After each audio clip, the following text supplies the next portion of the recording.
وأشهد أن سيدنا ومولانا محمدا عبده ورسوله أما بعد۔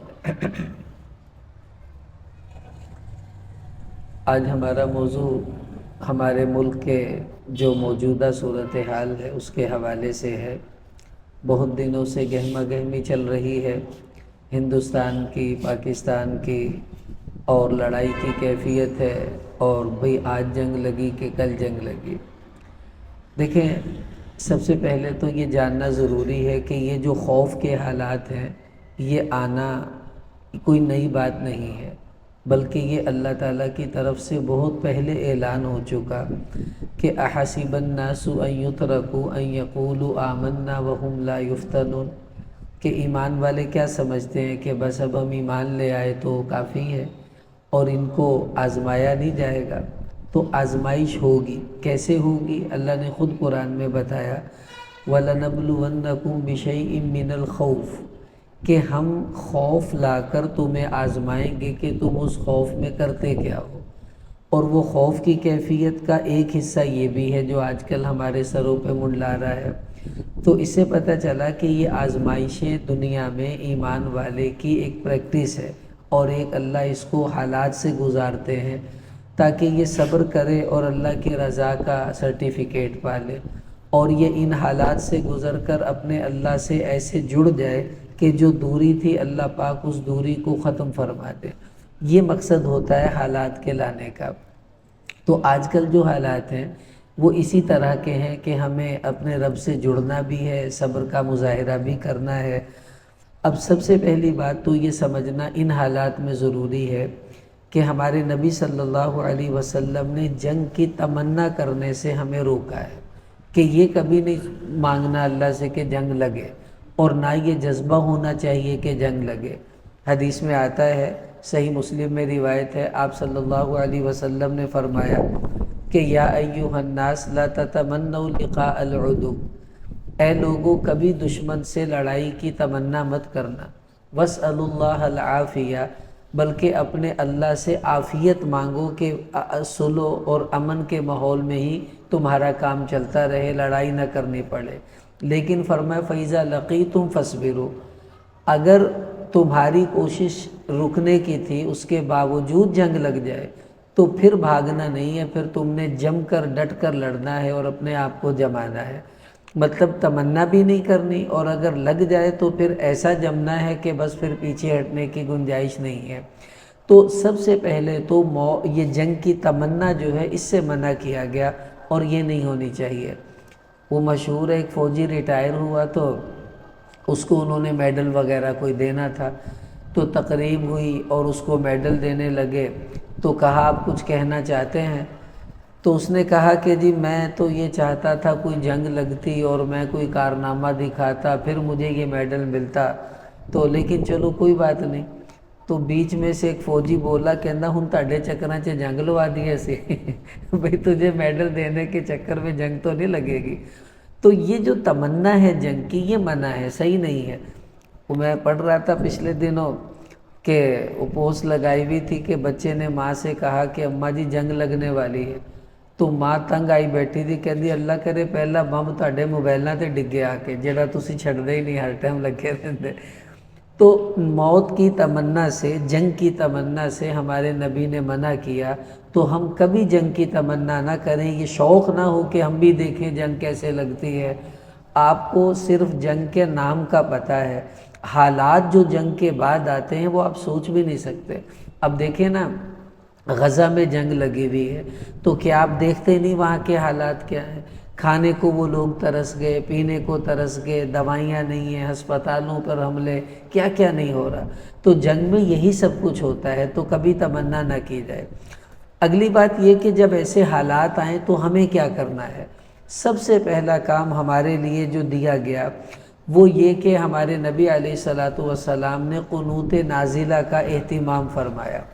قنوت نازلہ کیا ہے؟ یہ وہ دعا کا طریقہ ہے کہ جب دشمن کا خوف سر پر منڈلائے تو اللہ تعالیٰ سے ایمان والے مل کر دشمن کے خلاف بد دعائیں کرتے ہیں اور اپنے حق میں اللہ سے مدد کا مطالبہ کرتے ہیں۔ اس کا طریقہ صحیح بخاری میں ہے کہ آپ علیہ السلام کے کچھ صحابہ کو کافروں نے دھوکے سے قتل کر دیا، تو جب وہ شہید ہوئے تو آپ صلی اللہ علیہ وسلم نے 1 مہینے تک ان کے خلاف بد دعا کی۔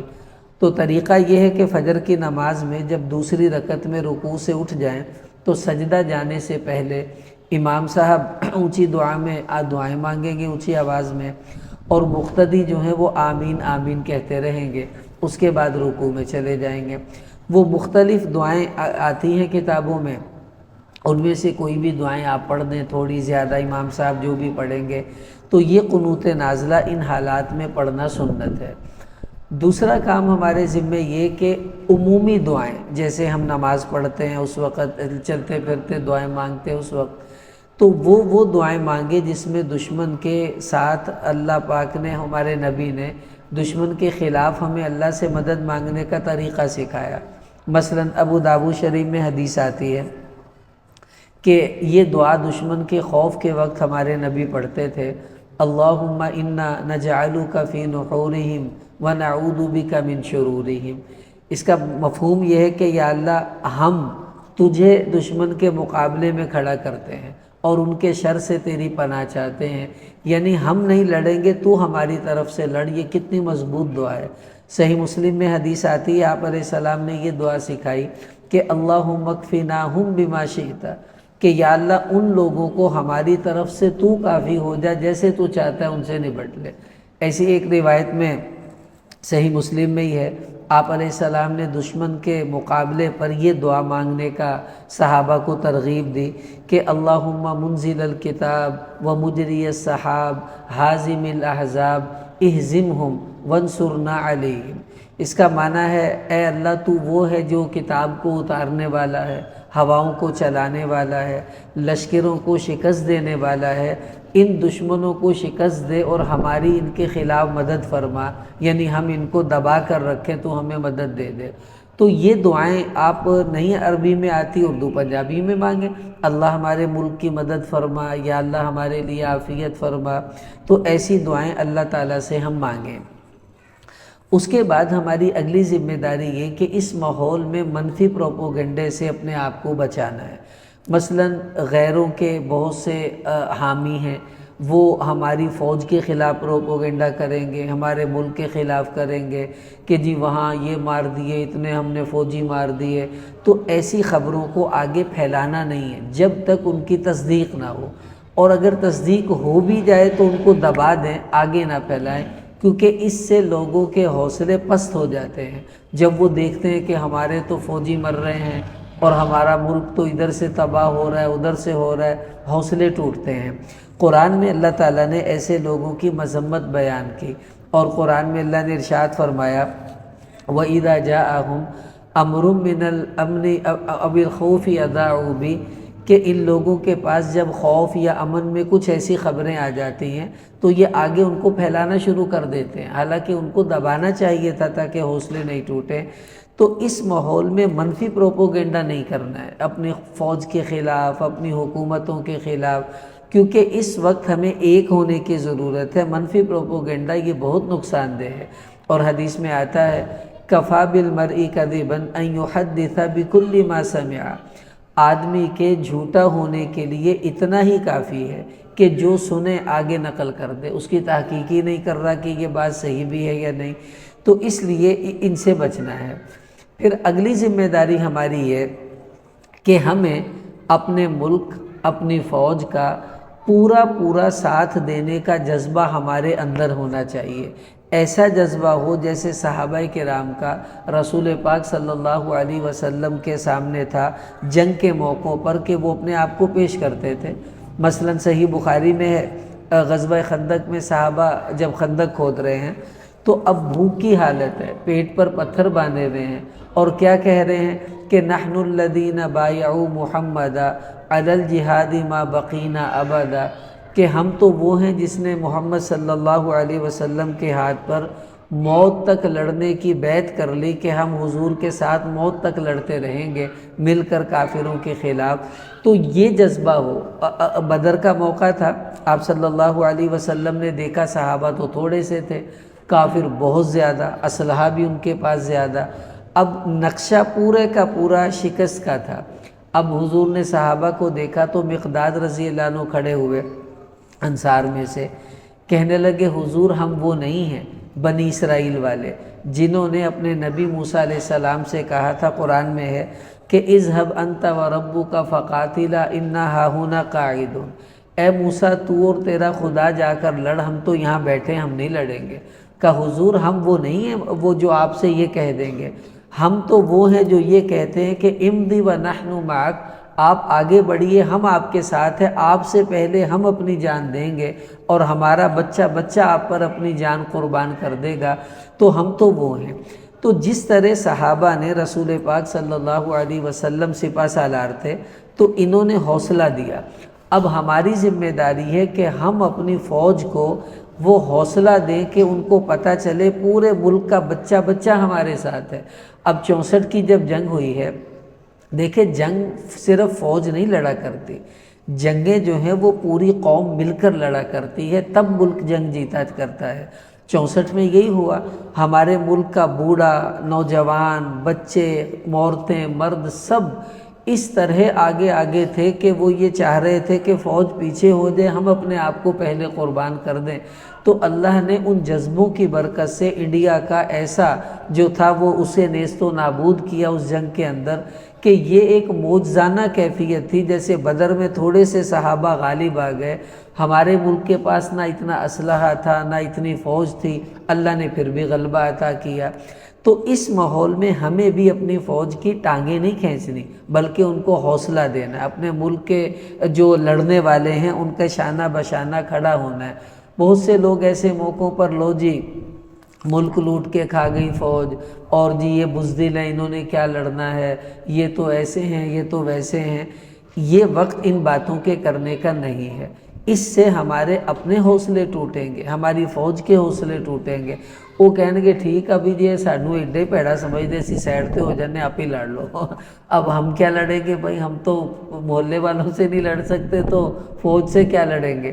اس لیے یہ بیچارے تو ہماری ہی وجہ سے اپنی جانوں کو قربان کرنے کے لیے تیار رہتے ہیں، تو ان کا ساتھ دینا۔ اگلی ہماری ذمہ داری ہے کہ اس ماحول میں ہمیں رضاکارانہ جذبہ دکھانا ہے۔ رضاکارانہ جذبہ کیا ہے کہ ہم کوشش کریں، پہلے تو ہم جب کالج پڑھتے تھے تو NCC کی ٹریننگ ہوتی تھی، اس میں ہمیں فائر کرنا سکھاتے تھے، جو جنگ کے حالات میں کس طرح لوگوں کو ڈیل کرنا ہے۔ تو اب بھی اگر ایسا کوئی سیلف ڈیفنس کا ادارہ ہے جو ٹریننگ کرواتا ہے تو ہمیں وہ ٹریننگ کر لینی چاہیے کہ جنگ کے حالات میں ہمیں کیسے لوگوں کو ڈیل کرنا ہے۔ دوسرا یہ کہ ہمیں جو فرسٹ ایڈ ہے، ابتدائی طبی امداد، اس کی ٹریننگ بھی لینی چاہیے۔ مثلا ابتدائی طبی امداد میں پٹی وٹی کرنا، اور کسی کو سانس نہیں آ رہا تو سانس کیسے بحال کرنا ہے۔ تو چونکہ جب جنگ لگتی ہے تو اب ہر وقت تو ڈاکٹر اویلیبل نہیں ہوں گے ہر جگہ، لیکن زخمیاں جگہ جگہ پڑے ہوں گے اور پر بیمار جگہ جگہ ملیں گے۔ تو اگر ہم نے وہ فرسٹ ایڈ کی ٹریننگ لی ہوگی تو یہ چھوٹا موٹا کام تو ہم سبھی مل کر سنبھال لیں گے، تو یوں ڈاکٹروں پر بوجھ نہیں آتا ہے۔ اور اگر NCC ٹریننگ لی ہوگی تو چھوٹا موٹا ادھر کا نظام تو ہم بھی سنبھال لیں گے، بڑا کام فوج سنبھال لے گی۔ تو یہ رضاکارانہ جذبہ ہمارے ملک کے ہر شہری میں اس وقت ہونا چاہیے، اس کی بڑی ضرورت ہے، اور یہ ٹریننگ لینی چاہیے۔ اسرائیل میں دیکھیں یہودی، ان کا بچہ بچہ ٹرینڈ ہوتا ہے، انہیں اسلحہ تک چلانا آتا ہے، کھولنا بند کرنا چلانا۔ وہ کہتے ہیں کہ بھائی ہمیں یہ کرنا ہے، کیونکہ ان کا ایک جذبہ ہے کہ انہوں نے یعنی سوچا ہوا ہے بھی ہم مسلمانوں کو ایسے ایسے تباہ و برباد کریں گے۔ تو ہمارا جذبہ کسی کو تباہ و برباد کرنے کا تو نہ ہو، کم از کم اپنے دفاع کا جذبہ تو ہونا چاہیے نا، کہ اگر کوئی ہم پر حملہ کرے تو ہم اپنا ڈیفنس تو کر سکیں۔ تو یہ رضاکارانہ جذبہ بھی ہمارے اندر اس ماحول میں ہونا چاہیے، اس کی بھی بہت ضرورت ہے۔ اگلی درخواست یہ کہ دیکھیں اللہ نے ہمیں دنیا کی بہترین فوج دی ہے، بہادر فوج، ایٹم بم اللہ نے ہمیں عطا کر رکھا ہے الحمدللہ۔ پوری دنیا کے اسلامی ممالک میں دیکھیں پاکستان واحد ہے جس کے پاس اتنی بڑی دولت ایٹم بم کی شکل میں ہے۔ اب بعض لوگ اس پر بھی لطیفے بنا لیتے ہیں کہ جی ایٹم بم دا کی کرنا، انہوں ہوائی لوا دیو ماڑی جی، اور ایٹم بم انہوں نے سجانے کے لیے رکھا ہوا ہے، چلاتے تو ہے نہیں ہیں، کیوں نہیں چلا رہے، یہ کر دیں وہ کر دیں۔ بھائی وہ ایٹم بم ہے، کوئی پٹاخہ نہیں ہے جو گلی میں چلا اور ختم ہو گیا۔ آپ کو آئیڈیا ہے ایٹم بم کتنا بڑا تباہی کا سامان ہے؟ اچھا بالفرض اگر پاکستان ایٹم بم انڈیا پر پھینکتا ہے تو انڈیا تو تباہ ہوگا ہی ہوگا، پاکستان بھی تباہ ہوگا، افغانستان بھی تباہ ہو جائے گا، ایران بھی تباہ ہو جائے گا، اور بنگلہ دیش بھی تباہ ہو جائے گا۔ یہ دائیں بائیں والے جتنے ملک ہیں یہ سارے ہی تباہ ہو جانے، ایک بھی نہیں رہنا۔ یعنی ان کو مارنے کا مطلب ہے ہم اپنے آپ کو مار رہے ہیں۔ اس لیے ایٹم بم کوئی کھلونا نہیں ہے۔ انڈیا نے ہم پر پھینکا، ہم تو مریں گے، انڈیا بھی نہیں بچے گا، وہ بھی تباہ ہو جائے گا۔ تو یہ ایٹم بم صرف ڈرانے کے لیے ہوتا ہے بھائی، چلانے کے لیے نہیں ہوتا۔ اگلے کو پتہ ہو بھی اگر ہم نے زیادہ آنکھ دکھائی کہیں یہ پھینک ہی نہ دیں، ایسا نہ ہو یہ خود تو مریں اور مفت میں ہمیں بھی مار دیں۔ یہ ڈراوا ہی جنگ کو روکے رکھتا ہے۔ تو ایٹم بم چلانے کے لیے اس وقت ہوتا ہے جب ایک ملک دیکھتا ہے بھی میں تو مکمل اب تباہ ہو گیا، اب میرا کچھ بچا نہیں، تو وہ کہتے ہیں چلو ہم تو ڈوبے ہیں صنم، تمہیں بھی لے ڈوبیں گے۔ تو مرتے مرتے پھر وہ ملک ایٹم بم کا استعمال کرتا ہے اپنے پڑوسی ممالک میں اگر جنگ کی کیفیت ہو۔ تو ایسے نہیں چلا دیے جاتے، اس لیے ایٹم بم کو تماشا نہ سمجھے۔ اور اس ایٹم بم کی وجہ سے ہم بھی تکبر میں مبتلا نہ ہوں۔ دیکھیں قرآن میں اللہ تعالیٰ نے غزوہ حنین کی کیفیت بیان کی کہ اذ اعجبتکم کثرتکم، صحابہ کرام حنین میں بہت زیادہ تھے، 12,000 بڑی تعداد ہوتی ہے۔ تو انہوں نے کہا ہم تو 313 تھے جب جیت گئے، آج تو ہم ہزاروں میں ہیں، آج نہیں چھوڑیں گے کافروں کو۔ تو اللہ تعالیٰ فرما رہے فَلَمْ تُغْنِ عَنْكُمْ شَيْئًا وَضَاقَتْ عَلَيْكُمُ الْأَرْضُ بِمَا رَحُبَتْ۔ یہ بڑا بول اللہ کو پسند نہیں آیا۔ پھر اللہ نے ایسی زمین تنگ کی کہ حنین میں صحابہ کرام زیادہ ہونے کے باوجود ان کو شکست کا سامنا کرنا پڑا، اور کتنے سارے صحابہ زخمی بھی ہو گئے، اس میں شہید بھی ہوئے۔ تو اب ایٹم بم کو دیکھ کر ہم تکبر میں مبتلا نہ ہوں کہ ہمارے پاس ایٹم بم ہے، ہم یہ کریں گے وہ کریں گے۔ شکر کریں کہ اللہ تیرا شکر ہے تو نے ایٹم بم دے رکھا ہے، ضرورت پڑے گی تو بھائی اس کو استعمال کریں گے، نہیں ہے تو بس ہے نا پھر ہمارے پاس۔ تو یہ جو تکبر کے بول ہیں اس سے ہمیں بچنا چاہیے۔ ہاں کافر ہمیں کوئی دھمکی دے تو جواب میں ہم بھی دھمکی دیں، یہ تکبر نہیں ہوتا۔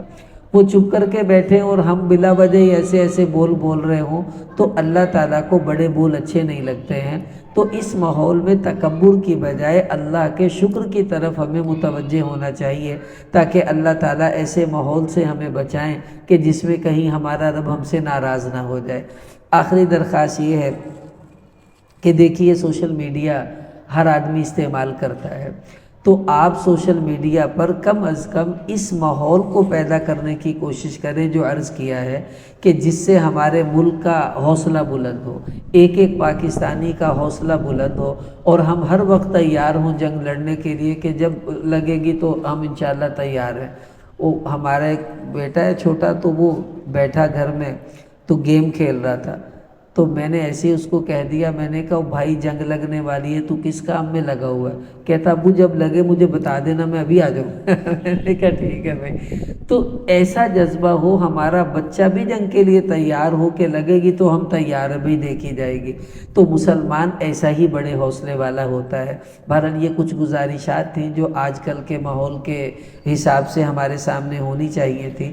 اب اس میں نیت ہماری یہی ہو کہ ہم ان باتوں پر خود تو عمل کریں ہی کریں، دوسروں کو بھی اس کی ترغیب دیں اور ان کو بھی اس ذہن کے اوپر لانے کی کوشش کریں۔ اللہ تعالی ہمیں عمل کی توفیق عطا فرمائے۔